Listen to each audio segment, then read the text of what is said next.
أعوذ بالله من الشيطان الرجيم. بسم الله الرحمن الرحيم.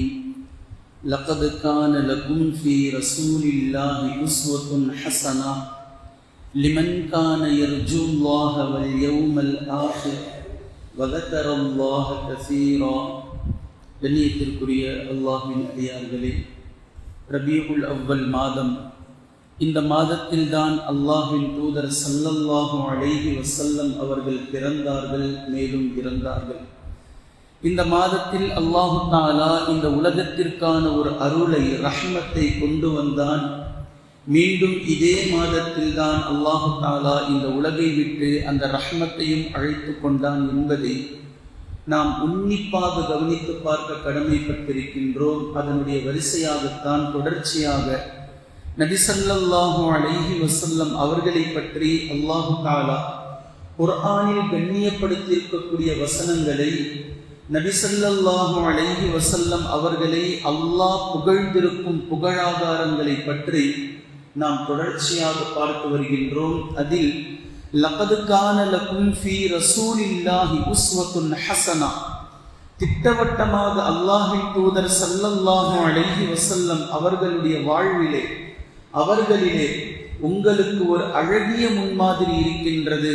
யாருக்கு? லிமன் கான யர்ஜுல்லாஹ வல் யௌமில் ஆகிர், அல்லாஹ்வையும் மறுமை நாளையும் நம்பிக்கை கொள்பவர்களுக்கு, அல்லாஹ்வையும் மறுமை நாளையும் ஆதரவு வைப்பவர்களுக்கு அல்லாஹ்வின் தூதர் ஸல்லல்லாஹு அலைஹி வஸல்லம் அவர்களுடைய வாழ்வில் ஒரு முன்மாதிரி இருக்கின்றது என்று அல்லாஹு தஆலா கூறக்கூடிய இந்த வசனம் சூரத்துல் அஹ்ஸாபினுடைய 21வது வசனம். இந்த வசனத்திற்குத்தான் நபி ஸல்லல்லாஹு அலைஹி வஸல்லம் அவர்களிடத்தில் மிக ஆழமான 3 குணங்கள் இருந்தது என்பதை சொல்லி 2 குணங்களை நாம் பார்த்தோம். ஒன்று, மீண்டும் மீண்டும் நான் நினைவுபடுத்துகின்றேன், நாம் வாழக்கூடிய எல்லா நாட்களிலும், பிறப்பு முதல் நம்முடைய மௌத்து வரைக்கும் நம் இடத்திலே இருக்க வேண்டிய பண்பு ஒன்று, அல்லாஹ் நமக்கு ஏற்படுத்தியிருக்கக்கூடிய வாழ்நாளை, வாழ்க்கையை பொருந்திக் கொள்வது. அல்லாஹ் எதை நம்முடைய வாழ்க்கையாக நமக்கு தந்திருக்கின்றானோ அதில் எந்த விதமான முறையீடுகளும் இல்லாமல், அதை குறை காணாமல், அதை பற்றி புலம்பாமல், அது குறைத்து அல்லாஹு தஆலா கொடுத்து விட்டான் என்று அல்லாஹ் கொடுத்த வாழ்க்கையை குறைத்து மதிப்பிடாமல் அதை அப்படியே பொருந்திக் கொள்வது, இது மகத்தான ஒரு பண்பு. பின்பு இரண்டாவது, நம்முடைய வாழ்க்கையில் இருக்கக்கூடிய தேவையில்லாத அத்தனை விஷயங்களையும் வெளியாக்கி விடுவது. அது சதகாவாக இருக்கலாம், அது பொருளாதாரத்தினுடைய காசு பணமாக இருக்கலாம், நகையாக இருக்கலாம், அது நம்முடைய ஆடைகளாக இருக்கலாம், நம்முடைய மூளையில், நம்முடைய இதயத்தில் உதிக்கக்கூடிய அடுத்தவர்களை பற்றிய தேவையில்லாத சிந்தனைகளாக இருக்கலாம்.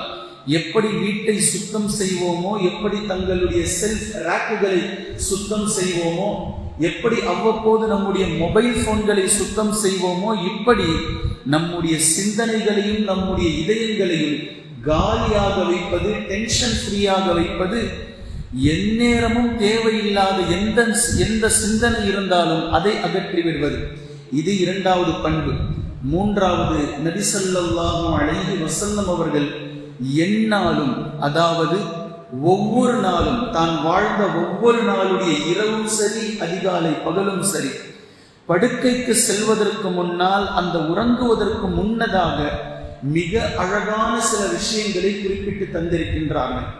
இதில் நம்முடைய அகீதா உட்பட நம்மை சம்பந்தப்படுத்தி விட்டார்கள் அல்லாஹ்வின் தூதர் ஸல்லல்லாஹு அலைஹி வஸல்லம் அவர்கள். ஒரு மனிதர் அல்லாஹ்வை விரும்பக்கூடியவராக இருந்தார், நபி ஸல்லல்லாஹு அலைஹி வஸல்லம் அவர்களின் மீது நேசம், பாசம் வைத்திருப்பவராக இருந்தால், நபி ஸல்லல்லாஹு அலைஹி வஸல்லம் அவர்கள் சொன்ன அடிப்படையில் தனது இரவை, உறக்கத்தை அமைத்துக் கொள்வார். நபி ஸல்லல்லாஹு அலைஹி வஸல்லம் அவர்கள் கூறினார்கள், இஷாவுக்கு முன்னால் நீங்கள் தூங்காதீர்கள், இஷாவுக்கு பின்னால் நீங்கள் தர்க்கம் செய்யாதீர்கள். இந்த இடத்தில் இஷா என்று நபி ஸல்லல்லாஹு அலைஹி வஸல்லம் அவர்கள் சொல்வது இஷாவினுடைய நேரம், இரவு நேரம் வந்துவிட்டால் இஷா தொழுகையை தொழாமல் தூங்காதீர்கள். இஷா தொழுகையை தொழாமல் நீங்கள் முன்னேரத்தில் உறங்கிவிட்டால் எழுந்து இஷாவை தொழுவது உங்களுக்கு சிரமமாகிவிடும். ஒரு அல்லாஹ் கடமையாக்கிய ஃபர்லை நீங்கள் விட நேரிடலாம். அதனால இஷாவை தொழுதுட்டு தூங்குங்க. இஷாவை ஒருவேளை நீங்கள் தொழுது விட்டால் உங்ககிட்ட ஒரே ஒரு வேளை மீதம் இருக்கலாம், அது இரவு உணவு. சாப்பிடுங்க, படுத்துருங்க. இப்ப தர்க்கம் செஞ்சுக்கிட்டு இருக்காதீங்க, தர்க்கம் செய்து கொண்டு இருக்காதீர்கள் என்பதனுடைய பொருள் வீண் வேலைகளில் ஈடுபடாதீர்கள். இரவில் வீண் வேலைகளில் அத்தியாவசியமான தேவை இருந்தால் அது வேறு, அந்த சப்ஜெக்ட் வேற. வீணான விஷயத்தில் வீணான காரியங்களில் நீங்கள் ஈடுபடாதீர்கள் என்பதை நபி ஸல்லல்லாஹு அலைஹி வஸல்லம் அவர்கள் மிக தெளிவாக இந்த இரவு விஷயத்தை பற்றி துவக்கி பின்பு படுக்கைக்கு செல்வதற்கு முன்னால் பலதரப்பட்ட துஆக்களை கற்றுத் தந்தார்கள். பலதரப்பட்ட துஆக்கள். அந்த துஆவினுடைய ஒவ்வொரு துஆவினுடைய பொருளையும் எடுத்து பார்த்தால் ஒரு மனிதர் உறங்கும் போது அவர் அல்லாஹ்விடத்தில் அஞ்ச வேண்டும், பயப்பட வேண்டும், கடுமையாக அவருடைய உள்ளத்தை வாட்டி வதைக்க வேண்டும் அல்லாஹ்வுடைய ஈமான்.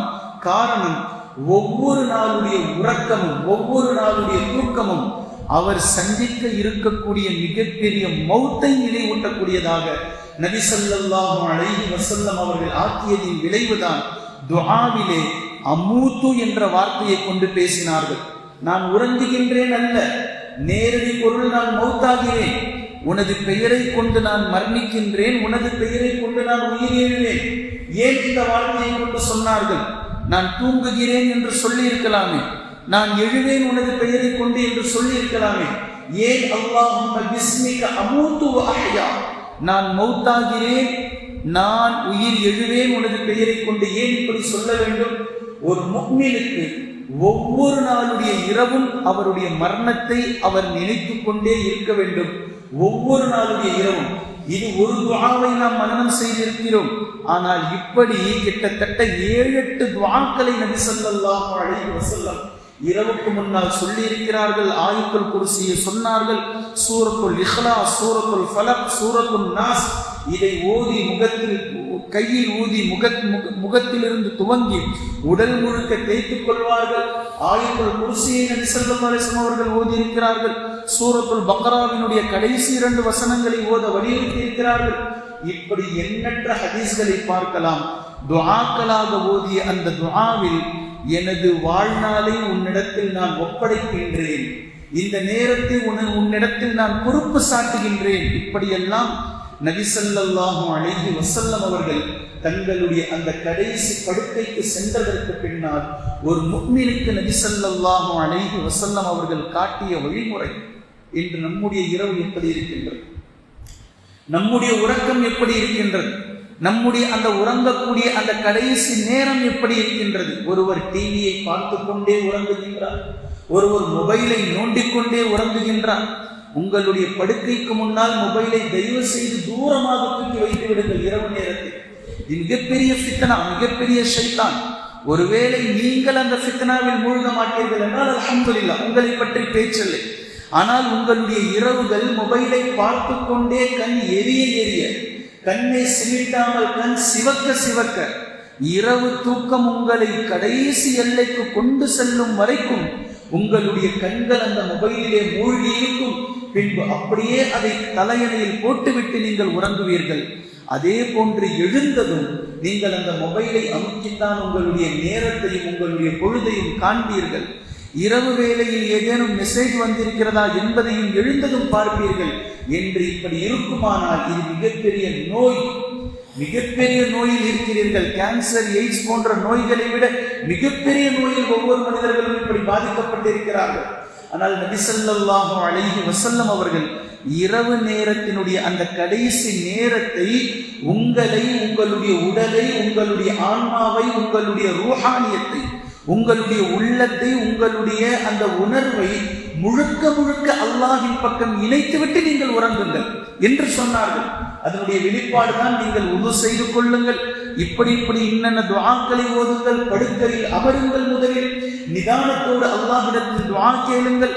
இந்த துஆவினுடைய ஒவ்வொரு துஆவினுடைய பொருளை வஃபல்து, என் ஆன்மாவை உன்னிடத்தில் நான் ஒப்படைக்கின்றேன் என்றெல்லாம் அந்த துஆவை கூறினார்கள். குறிப்பாக அல்லாஹ்வினுடைய, இதைத்தான் நான் அகீதா என்று சொன்னேன், நம்மை அல்லாஹ் நபி ஸல்லல்லாஹு அலைஹி வஸல்லம் அவர்கள் இணைக்கும் போது அமூத்து அஹ்யா, நான் மரணிக்கின்றேன், மீண்டும் நான் உயிரிழவேன் என்று சொன்னார்கள். அதே இரவு உறங்குவதற்கு முன்னால் துஆவை சொல்லிக் கொடுத்தார்கள். யா ஹய்யு யா கய்யூம், யா ஹய்யு யா கய்யூம், உயிருள்ளவனே, நித்திய ஜீவனே, எப்போதும் உயிருள்ளவனே, தன் பக்கம் இணைக்கும் போது நான் மரணிக்கப் போகின்றேன். அல்லாஹ்வை அழைக்கக்கூடிய நேரத்தில் யா ஹய் யா கய்யூம், நித்திய ஜீவனே, பிரஹ்மத்திக அஸ்தகீஸ், உன்னிடத்தில் உனது ரஹ்மத்தை கொண்டு நான் உதவியை தேடுகின்றேன். அஸ்லிஹ் லீ ஷஅனி குல்லா, எனது காரியத்தை, ஒட்டுமொத்த காரியங்களையும் நீ சீர்படுத்தி வைப்பாயாக. வலா தகில்னி இலா நஃப்ஸி தர்ஃபத ஐன், கண் சிமிட்டும் நேரம் கூட என்னை ஒரு சுமையில் நீ ஆழ்த்தி விடாதே. என்னால் தாங்க முடியாத அளவிற்கு ஏதோ ஒரு சுமையை கண் சிமிட்டும் நேரம் கூட என் மீது நீ சுமத்தி விடாதே, என் மீது நீ பொறுப்பாக்கி விடாதே என்றெல்லாம் இரவு உறங்குவதற்கு முன்னால் நபி ஸல்லல்லாஹு அலைஹி வஸல்லம் இப்படி சொல்லிவிட்டு வலப்பக்கமாக நபி ஸல்லல்லாஹு அலைஹி வஸல்லம் அவர்கள் உறங்குவார்கள் என்பதை நாம் பார்க்கிறோம். மீண்டும் அதிகாலை எழுந்ததும், எழக்கூடிய ஒவ்வொரு காலை பொழுதும் நம்முடைய காலை பொழுது எப்படி இருக்கின்றது? அறக்க பறக்க. ஏன் அப்படி எழுகின்றோம்? இரவினுடைய முன்னேரத்தில் உறங்காததனுடைய விளைவு, டைம் ஆயிடுச்சு, நேரம் ஆயிடுச்சு, என்ன ஆச்சுன்னு தெரியல, காலங்காத்தால படக்குன்னு இருந்துச்சுன்னா கை பிடிச்சிக்கிச்சு, கால் பிடிச்சிக்கிச்சு, மூளை வேலை செய்யல, அப்படியே எத்தனை உறக்கங்கள், எழும்புதல்கள், எப்படி விதவிதமான எழும்புதல்கள். அல்லாஹ்வின் தூதர் ஸல்லல்லாஹு அலைஹி வஸல்லம் அவர்கள் தஹஜ்ஜுடைய நேரத்திலே விழித்து அமருவார்கள். பயணங்களிலே இருந்தால் ஃபஜ்ருடைய நேரத்திலே எழுந்து அமருவார்கள். ஒவ்வொரு முஃமினுக்கான சிபாரிசுகள் இந்த 2 நேரம் வரைக்கும் தான். ஒன்று, நீங்கள் தஹஜ்ஜுதிலே எழுங்கள், இது ஆக சிறந்தது. முடியாமல் போனால் அல்ஹம்துலில்லாஹ் ஃபஜ்ருக்கு எழுங்கள். தஹஜ்ஜுத் கடமை இல்லை என்பதனால் ஃபஜ்ருக்கு எழுந்து விடுங்கள். ஃபஜ்ருக்குரிய நேரம் வந்ததற்கு பின்னால் உறங்குவது எந்த ஒரு முஃமினுக்கும் ஆகமாக்கப்படவில்லை, அது ஹராம். அதற்கு பின்னால் நீங்கள் உறங்குவது அது அல்லாஹுக்கான நேரம். உங்களுடைய காலை பொழுதை நீங்கள் அல்லாஹோடு இணைக்க வேண்டிய நேரத்தை நீங்கள் ஷைத்தானோடு இணைத்துக் கொண்டு உறங்கிக் கொண்டிருக்கிறீர்கள். இது மார்க்கத்தில் தடை செய்யப்பட்டு விட்டது, இது மார்க்கத்தில் ஆகுமாக்கப்படவில்லை. இப்போ எழக்கூடிய எழும்புதல்கள், நபி ஸல்லல்லாஹு அலைஹி வஸல்லம் அவர்கள் நிதானமாக எழுந்து அமருவார்கள், ஆசுவாசத்தோடு எழுந்து அமருவார்கள், அல்லாஹ்வை புகழ்வார்கள். எழுந்ததும் அல்ஹம்துலில்லாஹில்லதி அஹ்யானா, மீண்டும் எனக்கு உயிர் கொடுத்து எழுப்பினானே அவனுக்கே எல்லா புகழும். ஒருவேளை அப்படியே என்னுடைய உயிரை அல்லாஹ் வைத்திருந்தால் தூங்கக்கூடிய நேரத்திலும் அல்லாஹ்வை ஆழமாக நினைக்கக்கூடிய ஒரு நினைப்பை நபி ஸல்லல்லாஹு அலைஹி வஸல்லம் அவர்கள் கற்றுத்தந்தார்கள். எழுந்த உடனேயே அல்லாஹுக்கு நன்றி செலுத்தும் விதத்தை நபி ஸல்லல்லாஹு அலைஹி வஸல்லம் அவர்கள் கற்றுக் கொடுத்தார்கள். இன்றைய தினம் இந்த நேரம் பிடித்த ரூஹை அல்லாஹ் மீண்டும் உனக்கு கொடுத்திருக்கின்றான், இது மீண்டும் எத்தனை முறை கொடுப்பான் என்று தெரியாது. அல்லாஹ்வை புகழ்ந்து சூரா ஆலு இம்ரானுடைய கடைசி 10 வசனங்களை ஓதுவார்கள். இப்படியெல்லாம் நிதானத்தோடு ஆசுவாசத்தோடு படுக்கையில் அமர்ந்தவர்களாக, எழுந்து நிதானத்தோடு அமர்ந்தவர்களாக இப்படி அல்லாஹ்வை புகழ்ந்துவிட்டு அல்லாஹ்விடத்திலே துஆவை கேட்டுவிட்டு தனது காலை பொழுதுடைய எழும்புதல், துயில் எழும்புதல் என்பது அல்லாஹுக்காகவே இருக்க வேண்டும் என்பதை காட்டிவிட்டார்கள். இந்த உலகத்தில் பல மனிதர்கள் எழுகிறார்கள், நல்லா கவனி, பல மனிதர்கள் எழுகிறார்கள். சிலர் டீக்கடையை போட்டிருக்கிறார்கள், தங்களுடைய வியாபாரம் காலை பொழுதில் துவங்குகின்றது, அதற்காக எழுகிறார்கள். சிலர் கறிக்கடைகளை போடுகின்றார்கள், தங்களுடைய வியாபாரம் அதிகாலையில் ஆட்டை அறுக்க வேண்டும், மாட்டை அறுக்க வேண்டும் என்பதற்காக காலையில் எழுகிறார்கள். சிலருக்கு லோடு வரும், 3:30 மணி 4 மணி கோழி லோடு போய் இறக்க வேண்டும் என்பதற்காக எழுகிறார்கள். இப்படி ஒவ்வொரு மனிதர்களும் அவரவர்களுடைய வேலை நிமித்தமாக எழக்கூடியவர்கள் இருக்கிறார்கள். இதில் ஆகச் சிறந்த எழும்புதல் அகீதா இப்படித்தான் இருக்க வேண்டும். என்னுடைய காலை பொழுதினுடைய எழும்புதல் என் ரப்புக்காக நான் எழுகின்றேன், வேறு எந்த நோக்கமும் எனக்கு இல்லை. முதலாவதாக என் ரப்போடு நான் என்னை இணைப்பேன். என் காலை பொழுதை, என் உணர்வை, என் உறவை அல்லாஹோடு நான் பலப்படுத்துவேன். அதுக்கு பின்னாடிதான் எல்லாம். என்னுடைய எழும்புதலுடைய நோக்கம் அல்லாஹோடு இணைப்பதற்காகத்தான், அல்லாஹ்வை வணங்குவதற்காகத்தான், அல்லாஹுக்கு சிரம் பணிவதற்காகத்தான் என்னுடைய காலையினுடைய எழும்புதல். இதை தவிர வேறு எந்த நோக்கத்திற்காக இருந்தாலும் அது புறக்கணிக்கப்படும். ஏனெனில் நபி ஸல்லல்லாஹு அலைஹி வஸல்லம் அவர்களும் குர்ஆனும் உங்களுடைய காலை பொழுது அல்லாஹ்வை துதிப்பதற்காக நீங்கள் எழுங்கள், அல்லாஹோடு உங்களை நீங்கள் இணைத்துக் கொள்வதற்காக எழுங்கள். எனவே இரவில் உறங்கும் போதே ஒருவர் நீயத்தோடு உறங்குவார், யா அல்லாஹ் நான் தஹஜ்ஜுத்திற்கு எழ வேண்டும், யா அல்லாஹ் நான் ஃபஜ்ருக்கு எழ வேண்டும். என்னுடைய இரவு எப்படி உன்னை சார்ந்து இருக்கின்றதோ என்னுடைய பகலும் உன்னை சார்ந்ததுதான். என்னுடைய பகலினுடைய கடைசி நிமிடம் இரவு உன்னோடு இணைத்து எப்படி இருக்கின்றதோ என்னுடைய இரவினுடைய கடைசி நேரம் பகலுடைய ஆரம்பம் அதுவும் உன்னை சார்ந்துதான். இவை இரண்டும் உனக்காகவே இருக்க வேண்டும். இவை இரண்டும் உனக்காக இருந்தால் மாத்திரம்தான் என்னுடைய பகல் பொழுது உன்னை நினைத்த நிலையில், நீ வகுத்த நிலையில் என்னால் கழிக்க முடியும் என்பதில் இருந்தார்கள். இப்படி ஒட்டுமொத்த நபிமார்களையும் பார்க்கலாம். ஆழமாக இந்த விஷயத்தை கவனியுங்கள். நபி ஸல்லல்லாஹு அலைஹி வஸல்லம் அவர்கள் உட்பட அத்தனை நபிமார்களும் தஹஜ்ஜுதிலே இருந்தார்கள். அத்தனை நபிமார்களும் தஹஜ்ஜுத் தொழக்கூடியவர்களாக இருந்தார்கள். நபிமார்களுக்கு அல்லாஹு தஆலா இதை மிக முக்கியமான ஒரு கொள்கையாக அல்லாஹ் ஆக்கி வைத்திருந்தார். தஹஜ்ஜுடைய நேரத்திலே, இரவு பொழுதிலே நபிமார்கள், ஒவ்வொரு நபிமார்களும் நபி ஸல்லல்லாஹு அலைஹி வஸல்லம் அவர்கள் உட்பட மக்களை பற்றி, உலக வாழ்க்கையை பற்றி அல்லாஹ்விடத்தில் சொல்வார்கள், அல்லாஹ்விடத்தில் முறையிடுவார்கள். தஹஜ்ஜுதில் இரவு நேரத்தில் உலகத்தை பற்றி, மக்களை பற்றி அல்லாஹ்விடத்தில் முறையிடுவார்கள். காலை எழுந்ததும், காலை ஃபஜ்ருக்கு பின்னால் பகல் பொழுதிலே அல்லாஹ்வை பற்றி மக்களிடத்திலே சொல்வார்கள். இதுதான் நபிமார்களுடைய வாழ்க்கை. இந்த ரீசைக்கிள் பின் தான் அப்படியே மாறிக்கிட்டே இருந்தது. இரவு நேரத்தில் உலகத்தில் தான் இந்த தீனுக்காக எதை உழைத்தோம், தான் என்ன செய்தோம் என்பதை அல்லாஹ்விடத்திலே முறையிட்டார்கள். பகல் பொழுது வந்ததும் அல்லாஹ்வை பற்றி மக்களிடத்திலே முறையிட்டார்கள். லா இலாஹ இல்லல்லாஹ், வணக்கத்திற்குரியவன் ஒருவன் தான், அவனை நீங்கள் வணக்கத்திற்குரியவனாக ஆக்கிக் கொள்ளுங்கள். இப்படித்தான் நபி ஸல்லல்லாஹு அலைஹி வஸல்லம் அவர்களுடைய வாழ்நாள் இருந்தது. எனவே கண்ணியத்திற்குரிய அல்லாஹ்வின் அடியார்களே, இந்த 3 ஆழமான பழக்கங்கள். ஒன்று, தனது வாழ்நாளை திருத்திக் கொள்வது, அதில் எந்த விதமான குறைபேதம் பேசாமல் இருப்பது, வாழ்வியலை பொருந்திக் கொள்வது. இரண்டாவது, டென்ஷன் ஃப்ரீயாக இருப்பது, காலியாக இருப்பது. அடுத்தவர்களை பற்றி தேவையில்லாத செல்வத்தை, தேவையில்லாத சிந்தனைகளை, தேவையில்லாத உடைகளை தன்னிடத்தில் வைத்துக் கொள்ளாமல் அதை வெளியாக்கிக் கொண்டே இருப்பது, சுத்தம் செய்து கொண்டே இருப்பது. வீட்டை, தன்னுடைய ஹசானாவை, செல்வத்தை, மனதை, சிந்தனையை சுத்தம் செய்து கொண்டே இருப்பது. மூன்றாவது, ஒவ்வொரு நாளினுடைய இரவையும், ஒவ்வொரு நாளினுடைய பகல் பொழுதினுடைய எழும்புதலையும் அல்லாஹுக்காகவே இணைத்து விடுவது. அல்லாஹ் சொன்ன அடிப்படையில், அல்லாஹ்வின் தூதர் ஸல்லல்லாஹு அலைஹி வஸல்லம் அவர்கள் காட்டி தந்த வழிமுறையில் இந்த விஷயத்தை அமைத்துக் கொள்வது. இது நம்முடைய வாழ்நாளை முழுவதுமாக மாற்றிவிடும். இந்த 3 உதாரணங்களும் நபி ஸல்லல்லாஹு அலைஹி வஸல்லம் அவர்களுடைய வாழ்வியலிலிருந்து அழகிய முன்மாதிரிகளாக நாம் பார்க்கிறோம். எனவே இந்த விஷயத்தை ரபீஉல் அவ்வல் மாதம் நபி ஸல்லல்லாஹு அலைஹி வஸல்லம் அவர்களை பற்றி ஆஹா ஓஹோ என்று நாம் மிகைப்பதற்காகவோ மற்ற விஷயங்களுக்காகவோ அல்ல.